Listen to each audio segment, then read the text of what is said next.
Jampitsus, dan orang ini dulu juga adalah bagian dari Jokowi untuk menjalankan berbagai agenda Jokowi, menikmati hasil dugaan korupsi, ya, itu adalah Jokowi. Maka kita mau supaya kasus ini diusut tuntas. Dia sendiri masih pakai orang-orang Jokowi. Menteri, banyak menteri bermasalah yang diduga juga adalah koruptor, yang diduga masih koruptor, tapi nggak dilepas-lepas. Bahkan Kapolri, teriakan rakyat ganti Kapolri sudah sejak berapa lama ini? Berapa lama udah nggak berani untuk kita suarakan, untuk kita hentikan Jokowi oligarki dalam merampok kedaulatan rakyat. Assalamualaikum warahmatullahi wabarakatuh. Jadi terjadinya pertarungan ya antara Polri dengan kejaksaan itu mencerminkan bahwa Jokowi itu masih berkuasa. Jokowi yang di backup oleh oligarki itu merasa terganggu dan terancam kepentingannya, termasuk kepentingan Jokowi misalnya terkait ijazah palsu dan berbagai kasus korupsi. Karena terancam, maka mereka melakukan sesuatu, salah satunya menghentikan Jampitsus. Bagaimana supaya ini dibungkam. Nah, yang kedua, ini mencerminkan ya ternyata Prabowo itu meskipun sudah berkali-kali mengawal, mengirim anggota TNI untuk melindungi aparat yang ada di kejaksaan agar agenda misalnya pemberantasan korupsinya itu bisa terlaksana, tapi untuk kali ini akhirnya takluk juga gitu. Nah, yang ketiga, kita ingin ya bahwa Prabowo dengan sikap seperti ini ingin supaya Prabowo itu berani tegas, karena dua lembaga Polri dan Kejaksaan ini adalah lembaga yang pimpinannya itu berada harusnya ya menurut konstitusi itu ada di bawah kendali dari Prabowo. Tapi kalau seperti ini yang terjadi, Polri bisa seenaknya saja untuk menjalankan agenda Jokowi dan oligarki, maka kita sebetulnya sangat prihatin dengan sikap Prabowo yang seperti ini. Tapi terlepas dari itu, bagaimanapun itu nanti yang penting ya, perlu kita ingatkan, kita tuntut siapapun koruptor ya, termasuk itu Jampitsus, dan orang ini dulu juga adalah bagian dari Jokowi untuk menjalankan berbagai agenda Jokowi, menikmati hasil dugaan korupsi, ya, itu adalah Jokowi. Maka kita mau supaya kasus ini diusut tuntas. Konon katanya yang namanya Jampitsus ini punya informasi tentang berbagai skandal korupsi di Indonesia. Misalnya soal Jiwasraya, Asabri, korupsi BBM, migas, lalu ada kaitan misalnya Yakult Haji, atau Nadiem soal Chromebook. Ini semuanya ada kaitan dengan Jokowi dan kemungkinan besar yang namanya Jampitsus itu tahu. Nah, kita mau terlepas tadi bahwa terakhir ini memang Jampitsus bekerja dengan Prabowo, tapi akhirnya mundur karena tekanan Jokowi dan oligarki. Kita mau semua kasus-kasus itu diselesaikan, dan kita mau supaya Prabowo itu tampil sebagai pemimpin tertinggi, terutama kepada Kejaksaan Agung, kepada Polri, dan terhadap Jokowi. Karena Jokowi dengan gerakan ini, pertama ingin melanggengkan, melanjutkan dinasti Jokowi sampai ke anak cucunya, tapi juga ingin mengamankan diri dari skandal ijazah palsu. Maka saya kira sudah waktunya Pak Prabowo itu tampil dan mewariskan sesuatu yang sangat signifikan terhadap Indonesia. Jangan lagi berada di bawah bayang-bayang dari Jokowi. Tunjukkanlah Anda sebagai presiden genuine, presiden yang mewakili kepentingan seluruh rakyat Indonesia, bukan justru ada di bawah kendali bayang-bayang dari Jokowi. Saya kira itu yang penting untuk kita catat. Terima kasih. Oke, sebetulnya soal penangkapan dan sebagainya itu memang harus ya. Mau tangkap tangan OTT di mana-mana itu harus dilakukan, dan itu salah satu fungsi dari kenapa KPK itu dibentuk setelah reformasi. Tapi bahwa predikat Jokowi sebagai koruptor nomor 2 di dunia itu sudah tidak bisa dipungkiri, dan ini terancam eksistensinya, maka dia melakukan berbagai hal, dan ini sekaligus mengangkangi ya kekuasaannya Prabowo. Maka itulah yang lebih mendesak, lebih penting, lebih prioritas dituntaskan dibanding untuk bicara OTT yang ecek-ecek itu. Bukan itu tidak perlu, tapi lebih mendesak adalah orang ini sudah dapat predikat global, ya. Lalu ingin terus cawe-cawe merusak nama pemerintahan Prabowo. Kenapa kok Prabowo itu tidak berani melakukan sesuatu? Berarti ada masalah di Prabowo. Tapi bukan berarti kita putus asa. Kita masih kasih kesempatan kepada Prabowo untuk segera bertindak, mungkin sampai Oktober, ulang tahun kedua. Nanti masuk tahun ketiga. Kalau memang tidak bisa, tadi sudah saya sampaikan, lebih baik Pak Prabowo itu mundur secara baik-baik dibanding nanti dilengsarkan oleh rakyat. Kenapa? Karena ini negara sudah rusak, dikuasai oligarki, kedaulatan sudah ditangkangi, dikhianati oleh siapa? Oligarki dan Jokowi. Pentolan dari oligarki itu salah satunya adalah Jokowi, dan ingin terus eksis di Indonesia lewat dinastinya. Apakah mau Pak Prabowo ini hanya jadi pemimpin kacungnya Jokowi? Apalagi dia sebagai prajurit Sabta Marga. Saya kira tidak pantas itu disandang kalau dia tetap ada di bawah kendali Jokowi. Makasih. Assalamualaikum warahmatullahi wabarakatuh. Tadi Anda juga sudah mengatakan dari sikap Prabowo sejak awal sudah terlihat kalau dia itu di bawah kendali oleh Jokowi. Ya terus sampai sekarang udah 2 tahun.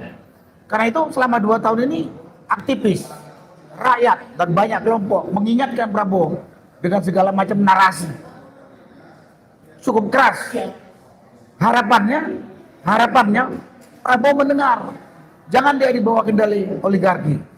Contohnya hari ini kita melakukan deklarasi dalam rangka merebut kembali kedaulatan rakyat. Karena kedaulatan rakyat sekarang ini sangat terlihat masih dikuasai oleh Jokowi dengan oligarkinya dan kelompok oligarkinya. Dan Prabowo kelihatannya enggak berdaya. Karena itu kita ingatkan sekarang, 2 tahun cukup lawan oligarki, lawan Jokowi. Kalau dia takut, dia tidak berani, kenapa nggak bisa dia tengok omong kepada rakyat? Jangan pidatonya omong doang. Dia bisa sampaikan kepada rakyat. Tentunya itu dilakukan dengan tindakan dia ke dalam dulu. Tindakan dia ke dalam. Dia sendiri masih pakai orang-orang Jokowi. Menteri, banyak menteri bermasalah yang diduga juga adalah koruptor. Yang diduga masih koruptor, tapi nggak dilepas-lepas. Bahkan Kapolri, teriakan rakyat ganti Kapolri sudah sejak berapa lama ini? Berapa lama udah nggak berani. Panglima TNI nggak diganti. Prabowo sendiri telah merusak sistem dari mengangkat si Teddy sebagai seskap, sama dia menggandeng Gibran yang melanggar konstitusi, dan sekarang juga dia tetap mempertahankan orang-orang ini. Jadi kita mengingatkan, sampai hari ini rakyat masih mau menyampaikan dengan harapan Prabowo memperbaiki. Kalau nggak mampu seperti dikatakan Pak Marwandi, mundur. Sekarang saya sampaikan aja, rakyat banyak sudah mengatakan Pak Prabowo itu bonekanya Jokowi. Rakyat banyak menyampaikan Prabowo itu takut pada Jokowi. Karena rakyat sudah mengatakan rakyat siap berkorban untuk membackup Prabowo, tapi nggak dilakukan. Ya tunggu saya rakyat marah. Tadi Anda bilang Prabowo kan sudah melakukan penangkapan beberapa koruptor. Ya yang kelas kambing, yang kelas kambing, kelas gajah atau kelas paus itu si Jokowi. Dan pemberantasan korupsi kalau mau bersih dimulai dari atas. Tentunya sebelum nangkap Jokowi, itu menteri-menteri bermasalah itu atau wamen bermasalah itu yang diduga koruptor itu dulu ganti. Itu yang kita harapkan. Nyatanya tidak. Karena itu rakyat termasuk saya mengatakan Prabowo itu penakut terhadap oligarki. Prabowo itu takut pada Jokowi dan oligarki.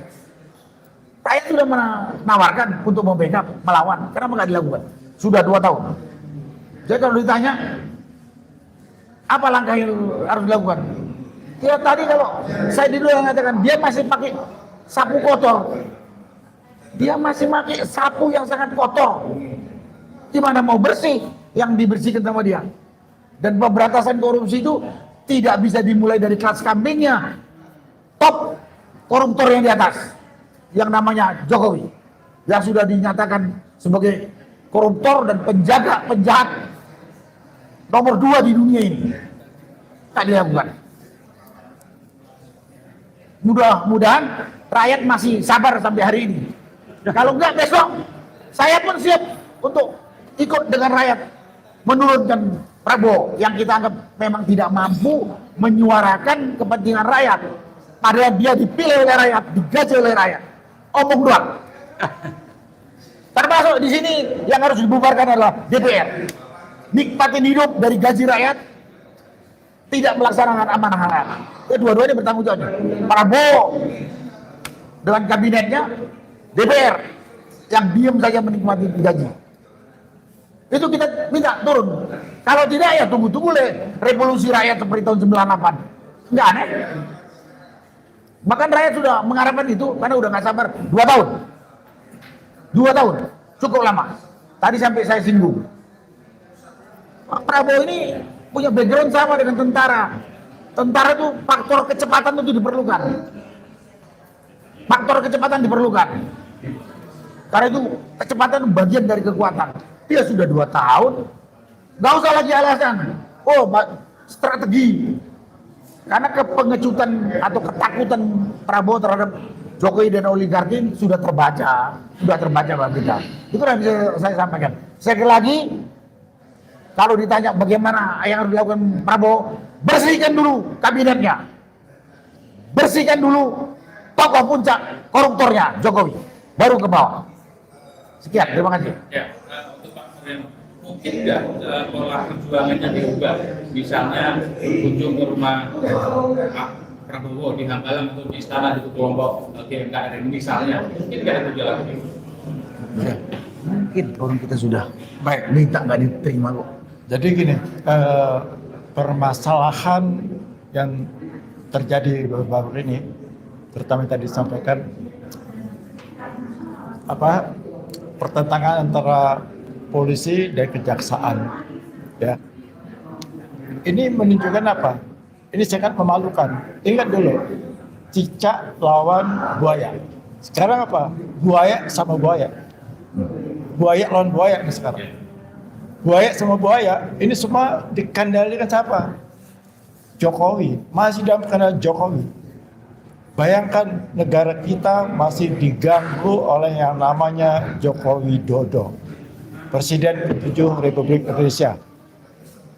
Oleh karena itu kami hari ini menyatakan sikap bahwa kami akan hancurkan ya, oligarki dan Jokowi di dalam mereka merampok kedaulatan rakyat.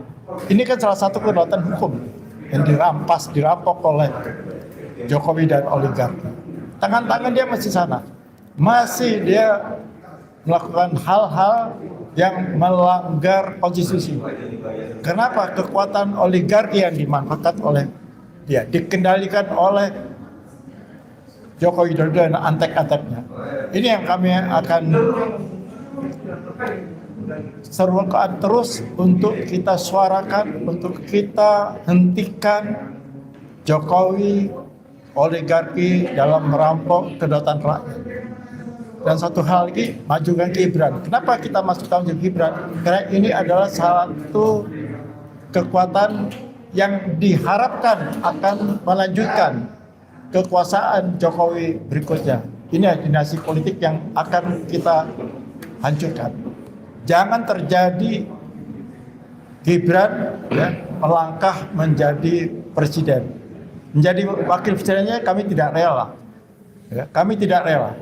Dan kalau tadi Anda menanyakan apakah kita ke rumah Prabowo atau ke istana, ini tahapan berikutnya. Kalau rakyat sudah tidak tahan dengan situasi seperti ini tidak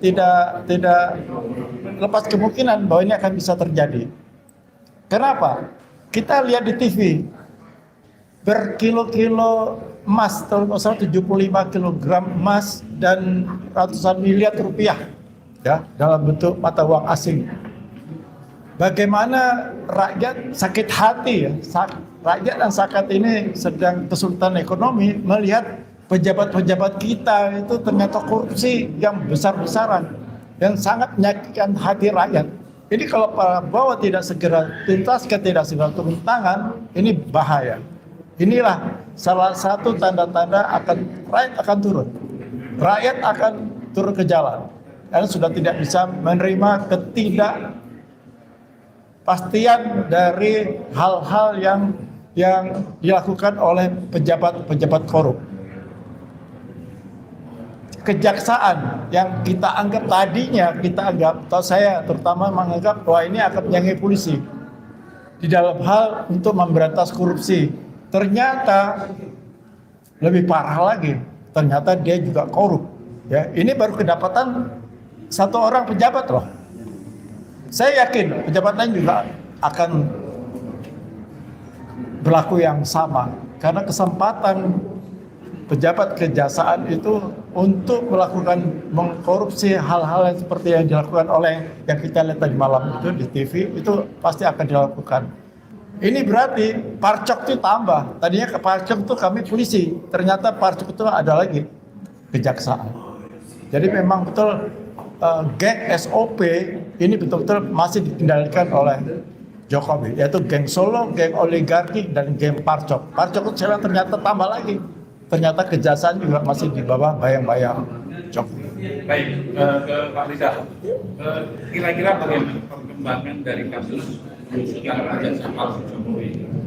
Kan kita lihat pihak Jokowi itu paling suka untuk memecah belah. Apalagi yang terakhir kemudian ada perpecahan antara Ahmad Komarudin dengan Refli Harun.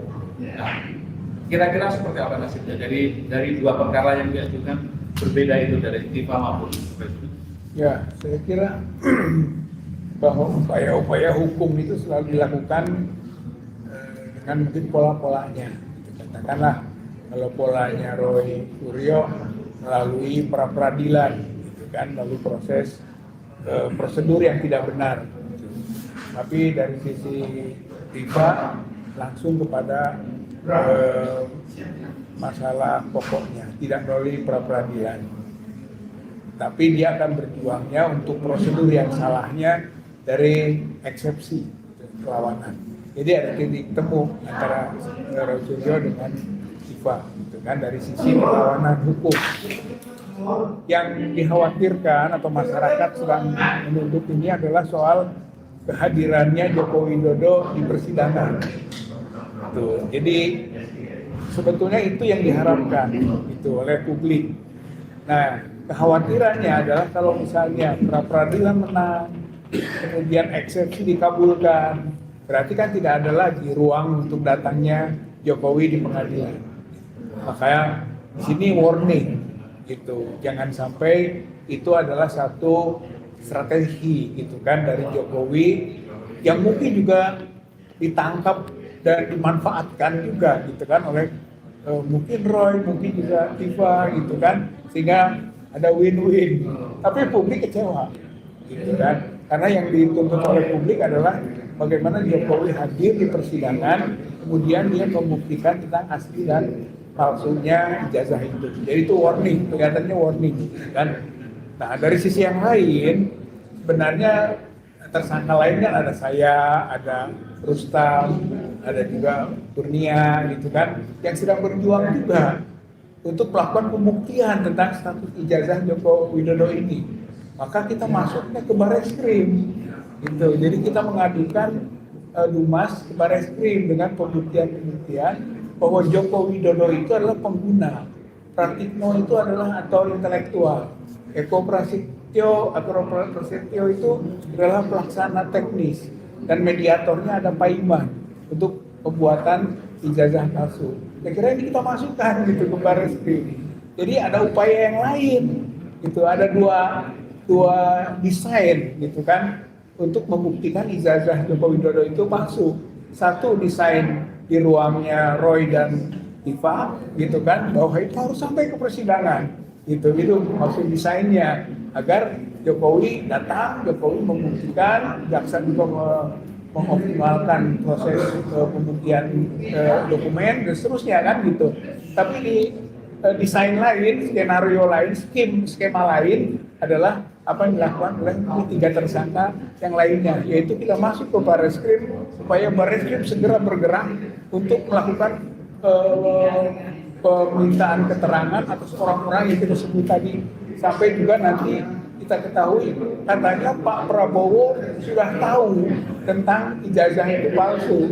Berarti sebenarnya nanti Barreskrim harus bisa minta keterangan Prabowo, dan Prabowo jadi saksi. Kalau misalnya dia tidak mau jadi saksi, berarti dia melakukan pembiaran atas suatu kejahatan, namanya crime by omission.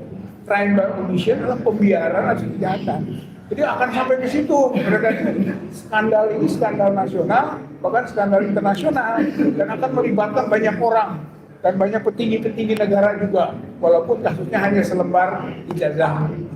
Ya, baik, terakhir nih Pak, nanti boleh dia dijawab siapa saja, tapi menurut Pak Marwan. Jadi sebetulnya yang disebut common enemy itu sudah jelas ya Jokowi. Cuma kan isunya kemudian ada melebar kemana-mana ya, ada yang Jokowi PKI, Jokowi anti oligarki, Jokowi korupsi, Jokowi dinasti. Sebetulnya isu yang paling menarik untuk memantik masyarakat untuk menyatukan persepsi dan kemudian mengubah keadaan, yang mana sesungguhnya Pak Marwan? Ya, memang sangat banyak ya. Tapi kalau bicara kadar yang paling merusak, saya kira bicara soal korupsi. Dan penilaiannya itu bukan cuma di dalam negeri. Lembaga seperti OCCRP yang tiap tahun itu OCCRP ya, setiap tahun itu kan mengeluarkan informasi, mempublish secara terbuka, secara global tentang siapa sih pemimpin di dunia ini yang bermasalah. Itu ya disebut nama Joko Widodo. Kemudian di sisi lain, kalau bicara korupsi, itu merampok uang rakyat, lalu rakyatnya sendiri banyak yang miskin dan menderita. Jadi saya sedikit yakin bahwa ini lebih pas ya. Tapi bisa saja ada pendapat lain, karena kalau bicara soal ijazah, awal-awal kan memang masyarakat itu lebih percaya Jokowi. Tapi dengan berjalannya waktu, terutama kaum terdidik, itu akhirnya mayoritas itu sudah menganggap memang palsu ini ijazah gitu. Nah yang jadi masalah, kita punya DPR, ya, itu ngapain saja gitu loh. Ya kan ada fungsi pengawasan yang disandang oleh anggota DPR itu yang harusnya mereka eksekusi. Jangan sampai ini dibiarkan sementara aspirasi rakyat itu sudah semakin kental untuk ini diusut tuntas. Nah, tapi memang kita paham, ini penjahat pengkhianat konstitusi ini memang punya kartu menyandera semua pimpinan partai. Itu sebabnya saya kira penting sekali bagi rakyat. Lupakanlah itu yang namanya sembako atau bansos yang terus disebar oleh Jokowi, apalagi nanti kalau mau ke daerah. Dan logistiknya jangan lupa, ini sangat banyak nih Jokowi. Dia bisa mengeluarkan sangat mungkin puluhan atau ratusan triliun. Nah, tapi rakyat jangan mau lagi tertipu oleh pengkhianat raja pembohong ini. Saya kira demikian. Ya, baik, Pak Sunarto mau menambahkan. Cukup. Cukup ya. Cukup. Pak Rizal. Ya, saya kira karena saya sedang berhadapan dengan masalah ijazah palsu ini bisa jadikan landasan bagi common sense menuju common enemy. Common enemy-nya Jokowi jelas, tapi common sense-nya ijazah palsu. Karena ini yang paling dekat gitu, dan paling mudah untuk kita lakukan upaya sampai kepada pembuktiannya. Kemudian dan itu jelas juga aturan-aturannya tentang kemungkinan pemalsuan dan menyuruh palsu dan sebagainya, delik-deliknya. Artinya untuk bisa menangkap dan menahan itu penjelasan. Satu. Yang kedua adalah politik dinasti. Ini juga marhalah, tahapan. Yang bisa dikaitkan. Ini Gibran, makanya spirit kita adalah masukkan Gibran. Kan? Jadi Jokowi dan Gibran satu paket ternyata. Dan ada titik temunya juga, dua-duanya ijazahnya palsu, kan? Jadi ini aku tes tadi kenapa common sense-nya bisa kita bangun, kan? Nah, baru yang ketiga korupsi, Korupsi ini belum dimulai memang langkah hukumnya, tapi itu akan menjadi gongnya dari proses yang ada ini, sehingga nanti Jokowi menurut saya akan sampai kepada penghukuman, kan? Dan hukuman yang paling berat dari korupsi. Karena korupsi itu terutama dalam kondisi krisis dihukum mati. Jadi akan nanti gerakan rakyat itu yang common enemy yang berbasis common sense-nya adalah hukum mati Jokowi, hukum mati Jokowi, hukum mati Jokowi.